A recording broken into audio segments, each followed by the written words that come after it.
Allora, siamo qui oggi davanti ai cittadini dove abbiamo avuto un incontro con Veneto Strade questa mattina. Dopo una settimana Veneto Strade ci ha concesso subito l'incontro, è bastato chiedere, è un'istituzione, e anzi ringrazio Ingegner Vernizzi che ci ha precisato che ad oggi non c'è nessun atto propedeutico alla realizzazione della terza corsia. Questo significa da un punto di vista dei cittadini che si trovano in uno svincolo pericoloso e inutilizzabile, che devono ugualmente utilizzare un ponte che hanno dichiarato tutti pericoloso. Lo stesso assessore Trentini dice che qui c'è il rischio che scappa il morto, quindi non possono uscire di qua e devono attraversare un ponte pericoloso, e la terza corsia non verrà mai fatta.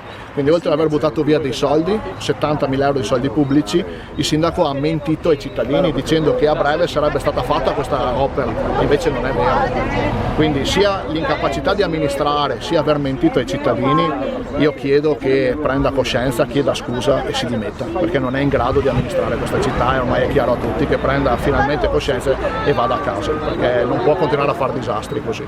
Richiesto dal nostro sindaco, che ci aveva chiesto di andare su da Veneto Strade, siamo andati questa mattina. Nel frattempo stiamo facendo una raccolta firme per impedire che venga aperto questo svincolo e che vada messo in sicurezza il vecchio ponte. La raccolta firme sarà protocolata a giorni al comune di Ardea.